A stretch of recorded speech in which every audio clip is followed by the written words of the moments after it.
आज ऑफिसमधनं येता येता मला दूध आणि दही हे दोन्ही पदार्थ घेऊन यायचे होते, पण दूध मला कुठेच मिळालं नाही. शेवटी मी फक्त दही घेऊन आली. आणि जेव्हा मी रेडीमेड दही आणते ना, तेव्हा मी चितळेचं आणते. चितळेचं दही हे अगदी सुंदर असं घट्टसर असं दही असतं. किचनमध्ये आल्यानंतर कामांना सुरुवात करायची होती, पण इथे बघितलं तर सचिनने असेच हे 2 काचेचे कंटेनर काढून ठेवलेले. तर त्यांना म्हटलं मी का ते ठेवलेत, तर तो म्हणाला नाही ग्लासचे कंटेनर आहेत म्हणून मी तुझे साईडला करून ठेवले, कारण ना ते मी ज्या बास्केटमध्ये सकाळी भांडी धुवून ठेवलेली त्या बास्केटमध्ये होते म्हणून त्याने साईडला करून ठेवले. आता दही मी ट्रान्सफर करून घेते. मी काचेच्या कंटेनरमध्ये किंवा स्टीलचा जो एअरटाईटचा छान असा डब्बा असतो त्याच्यामध्येच मी दही स्टोअर करून ठेवते. आणि हे मला आहे ना डोसा करायचा आहे, रवा डोसा आणि ढोकळा करायचा आहे रव्याचा. तर त्याच्यासाठी म्हणून मी घेऊन ठेवलं. उद्या मी ढोकळा करणार आहे नाश्त्यासाठी सचिनसाठी सकाळी, कारण माझा टिफिन नसणार आहे. कारण मग त्याच्यामुळे म्हटलं त्याच्यासाठी काहीतरी हेवी असा नाश्ता करू, म्हणून मग ढोकळा करून घ्यायचा विचार आहे, म्हणून दही घेऊन आली. आणि इथे आता त्याला नाश्त्यासाठी ना मी मूग आणि मटकी असं जे भिजत घातलेलं ना त्याचं बॅटर केलेलं काल मी डोशासाठीचं, तर ते थोडंसं मी ठेवून दिलेलं. ॲक्च्युली त्याला सकाळी करून द्यायचं होतं, पण तो म्हणाला सकाळी नको, मला तू संध्याकाळी चहाबरोबर करून दे, कारण त्याला संध्याकाळचा चहाबरोबर हा नाश्ता लागतो. तर इथे 2 डोसे होतील एवढंच बॅटर माझ्याकडे होतं. आणि ना मूग आणि मटकी असं दोन्ही जरी आपण भिजत घातलं ना तरी देखील डोसे अगदी सुंदरसे होतात. आपण बऱ्याच वेळा फक्त मुगाचे करतो आणि त्याच्यामध्ये तांदळाचं पीठ मिक्स करतो. मी याच्यामध्ये करताना कुठेही काही टाकलेलं नाही. मूग आणि मटकी दोन्हीच एकत्रच करून फक्त मी याच्यात टाकलंय. करताना त्याच्यामध्ये थोडंसं मिरची टाकलेली, थोडंसं लसूण, थोडंसं आलं, थोडंसं जिरा पावडर, थोडंसं मीठ, थोडीशी कोथिंबीर तुमच्या आवडीनुसार तुम्हाला जे काही पाहिजे असतील, जे काही तुम्हाला चवीला पदार्थ हवे असतील, जे मसाले पाहिजे असतील ते सगळे टाका. आणि मूग आणि मटकीचा एकदा तुम्ही असा डोसा करून बघा, खूप सुंदर असा होतो. आणि आज सचिनला कोरा चहा मिळणार होता म्हणून ना मी साखर थोडीशी जास्त टाकली आणि चहा पावडर थोडी अगदी कमी अशी टाकली, कारण मग कोरा चहा बनवणार होती. तर कोरा चहा अगदी खूप कडू लागेल आणि त्याला ना कितीही काही झालं ना, भले तो कोरा चहा असो पण त्याला चहा ही संध्याकाळची एका टायमिंगसाठी लागते.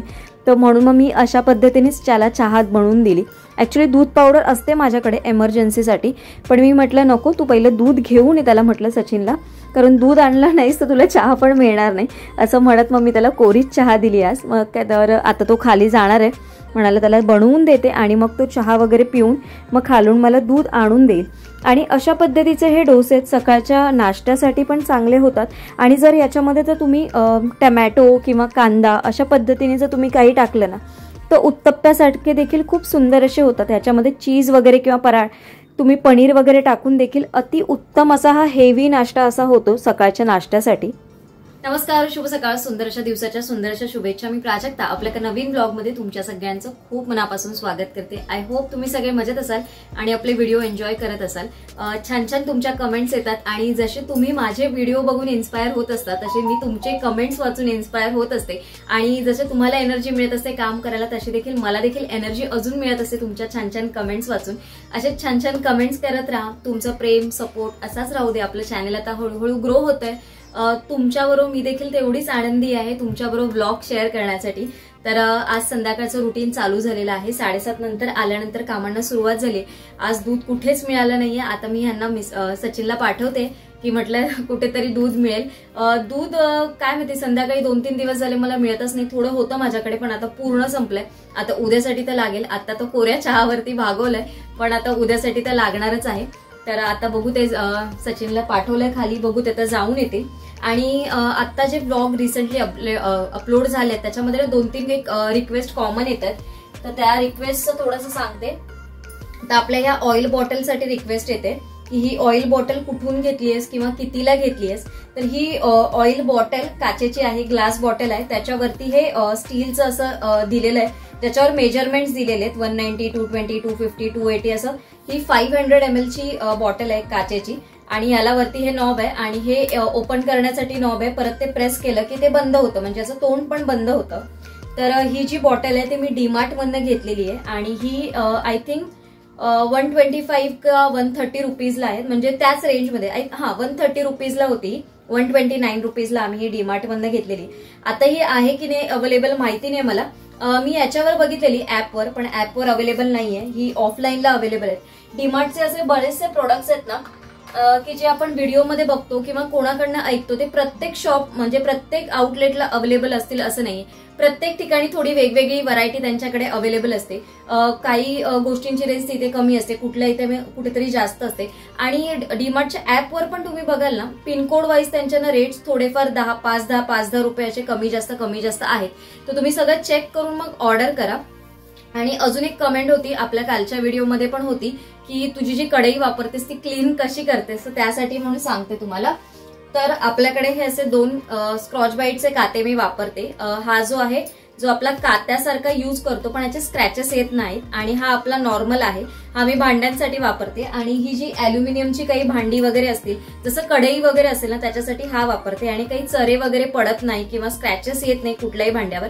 पण मी एक गोष्ट तुम्हाला सांगते की कढई असो किंवा कुठलाही भांड असो, टोप असो, काही असो, तुम्ही रोजच्या रोज ते व्यवस्थित क्लीन केलं ना तर अगदी ते खूप काळं असं होणार नाही. किंवा आपला बराचसा प्रश्न पडतो की थोडं त्याच्यावर साचत गेलं ना, कारण आपण काय करतो, घाई गडबडीत असतो ना, फक्त वरून क्लीन होण्यासाठी फक्त क्लीन करतो आणि मग ते तसंच ठेवतो, अरे हा झालं क्लीन. पण व्यवस्थित जर तुम्ही त्याला व्यवस्थित तिथल्या तिथे घासलात ना, तर तुम्हाला पुढच्या वेळेसाठी जास्त मेहनत पडणार नाही. कारण एकदा ते कोटिंग आपण फक्त वरच्यावरती क्लीन करतो आणि ते सगळं तसंच राहतं. आणि दुसऱ्या वेळेस त्याच्यामध्ये परत काहीतरी तेलाचा पदार्थ केल्यानंतर ते अजून जाड होऊन जातो आणि त्याचा लेअर ना खूप जाड होत जातो. आणि मग त्याचं नंतर रूपांतर ना बाजूला ते काळं होत जातं. तर तसं होऊ नये म्हणून जेव्हा तुम्ही क्लीन कराल ना, तेव्हाच चांगलं व्यवस्थित थोडंसं एक घासून क्लीन केलं ना, तर कढई आपली अगदी चकचकीत होईल. तर आजच्या या 2 कमेंटचा आन्सर मी तुमच्याबरोबर शेअर केलेला आहे. आणि अजून एक कमेंटचा आन्सर म्हणजे बरेचसे आता नवीन फॅमिली मेंबर्स ऍड होतात, त्यांना अजूनही हा प्रश्न पडलेला आहे की मी कुठून व्लॉग बनवते. तर मी मुंबईमधनं व्लॉग बघते. आपले जे क्वेश्चन अँड आन्सरचे जे व्लॉग आहेत ते तुम्ही दोन्ही बघा, तुम्हाला त्याच्यामध्ये बऱ्याचशा आपल्या प्रश्नांची उत्तरं मिळतील. आणि त्याच्यापेक्षा अजून तुम्हाला काही विचारायचं असेल किंवा जाणून घ्यायचं असेल तर आता लवकरच आपले 4000 सबस्क्रायबर पूर्ण होतील, तेव्हा आपण परत एक क्वेश्चन अँड आन्सरचा व्लॉग शेअर करू. तेव्हा नक्की तुम्ही त्याच्यावर विचारून घ्या. तर चला आता आपल्या कामांना सुरुवात करू. जेवण करायचंय, रुटीनची जी सगळी कामं आहेत, भांडी झाली आहेत, जे आपली जे टी टाइमची झाली आहेत, चहा नाश्त्याची, प्लस ऑफिसचा टिफिन आहे, ती सगळी भांडी वगैरे ती आता क्लीन करून घेऊया आपण आणि ब्लॉगला सुरुवात करूया. तर सुरुवात आपण करूया कामांना. चहा साखरेचे कंटेनर रिफिल करण्यापासून. साखर तर पूर्ण संपली आहे. चहा पावडर थोडीशी आहे, 1-2दा होईल मला, कारण एकदाच चहा संध्याकाळचा सचिन पितो, बाकीच्या वेळेस काही चहा होत नाही. दोन्ही कंटेनर पैकी ना मी फक्त साखर भरून घेणार आहे, कारण साखर माझ्याकडे वरती काढून ठेवलेली होती म्हणून मी साखर भरून घेणार आहे. आणि पावडर ना मी 2 दिवसांनी भरेन, कारण मी देखील आज कंटाळाच केलाय. कारण खाली एकदा चहा पावडर आहे, मग तिथून काढा आणि मग त्याच्यामध्ये भरा. मला पण देखील आता कंटाळा आलाय. माझ्या बाबतीत पण असं कधीतरी होतं, कारण एखादी गोष्ट जी आपल्याला आठवड्यातून एकदा करायची असते ना, आणि ती मधल्या वेळेस जेव्हा आपण करतो ना, तेव्हा आपल्याला त्या गोष्टीचा आळस येतो आणि कंटाळा येतो. म्हणून ज्या गोष्टी आठवड्यातून एकदा करायच्या आहेत ना, त्या गोष्टी आठवड्यातून वेळ काढून जर तुम्ही एकदा केलात ना, तर मधल्या वेळेस आपला बराचसा वेळ वाचणारा असतो. मी आज ना डीमार्टमधनं 2 वस्तू ऑर्डर केलेल्या. फक्त 2च वस्तू कशा ऑर्डर केल्या, तर माझा बायोटिकचा शॅम्पू संपलेला, तर मी हा वापरते आणि हा खरंच खूप चांगला आहे हेअरफॉलसाठी वगैरे. हा आपल्याला ऑफरमध्ये मिळून जातो. ऑफरमध्ये 120 रुपयाला मिळतो, नाहीतर याची किंमत 180 रुपये आहे. तर हा एक मागवला मी. आणि मग हे जे खिचडीचे तांदूळ होते थोडेसे अजून मागवून ठेवले मी, तर ते 1 किलो मागवले. तर आम्ही काय करतो, ऑफिसमध्ये जेवढ्या मैत्रिणी आहोत, आम्ही ज्या कलिग्स आहोत ना, तर मिनिमम आपल्याला ऑर्डर 1000 रुपीजची असते किंवा 500 रुपीजची असते. तर आम्ही बऱ्याच वेळा काय करतो, चौघी मिळून आम्हाला जसं काय एक प्रोडक्ट्स मागवायचं असेल ना, तर आमच्या ऑफिसच्या बाजूलाच डीमार्ट रेडी आहे. तर आम्ही ना तिथून म्हणजे 3-4 जणी असो ना, तर प्रत्येकीला 200-200 रुपयाचा काही तिथल्या तिथे जर प्रोडक्ट्स मागवायचे असेल ना, तर आम्ही तिथल्या तिथे 3-4 मिळून प्रोडक्ट्स मागवतो. ऑनलाईन डीमार्ट रेडीवरनं ॲपवरनं ऑर्डर देतो आणि मग तिथून पिकअप पॉईंटवरनं कलेक्ट करतो. तर आज मी माझ्या याच्यामध्ये 2 हे प्रोडक्ट्स मागवलेले. आणि मग कसं होतं, मोजकच सामान घेतलं देखील जातं आणि जाण्या येण्याचा खर्च देखील वाचतो. तर असं एकत्र करून काहीच असं घेतलं ना की मग बरं पडतं. तर ह्या 2 गोष्टी घेतल्या. तर आता तांदूळ माझ्याकडे वरती आहेत, तर आता हे आतमध्ये ठेवून घेते.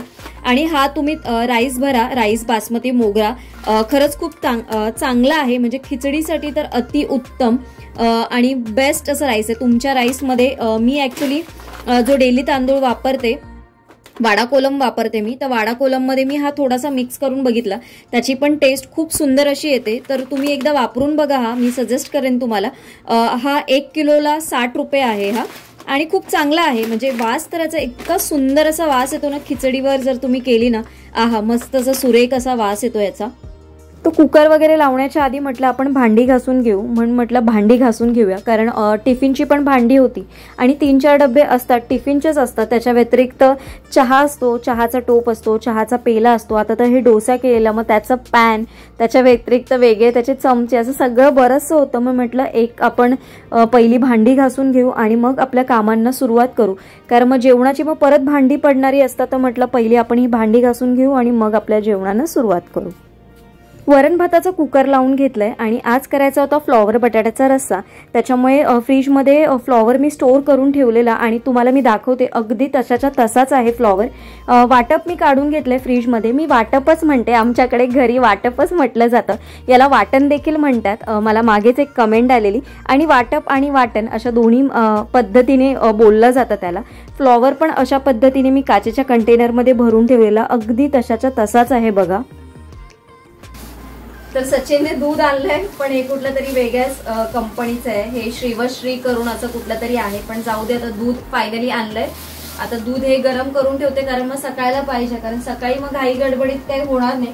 साबुदाणे भिजत घालायचे, तर साबुदाण्याची खिचडी पण करायची, तर म्हटलं साबुदाणे भिजत घालायची. अशी बरीचशी कामं आहेत.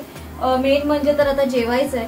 तर आजच्या ब्लॉगमधनं मी तुमच्याबरोबर छोट्या आणि काही मोजक्याच अशा गोष्टी आहेत ज्या आपल्याला डेलीच्या लाईफमध्ये यूज होणार आहेत, पण आपण तितकासा विचार करत नाही त्या गोष्टीचा.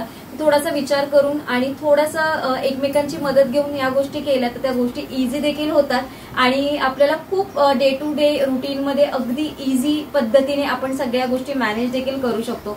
आय होप तुम्हाला आजचा व्हिडिओ आवडला असेल. आजचा व्हिडिओ थोडा जरी आवडला असेल तर लाईक, शेअर आणि चॅनलला सबस्क्राईब करायला मात्र विसरू नका. आपले चॅनल जास्तीत जास्त लोकांपर्यंत पोहोचावं, जसं तुम्हाला त्याचा उपयोग होतो तसं अजून 4 लोकांना त्यांच्या कामामध्ये काम करण्यासाठी त्याचा उपयोग व्हावा यासाठी जास्तीत जास्त शेअर करा. तुमच्या फॅमिली आणि फ्रेंड्स बरोबर शेअर करा आणि चॅनलला सबस्क्राईब केलं नसेल तर सबस्क्राईब करा. बाजूला असल्या बेल आयकॉनला क्लिक करा, म्हणजे माझ्या अशाच नवनवीन ब्लॉगचं नोटिफिकेशन तुमच्या मोबाईलवर येत राहतील. लवकरच भेटू उद्या एका छानशा ब्लॉग सोबत, म्हणजेच उद्याच्या ब्लॉगमध्ये. तोपर्यंत सगळ्यांना Shri Swami Samarth. Bye bye and take care.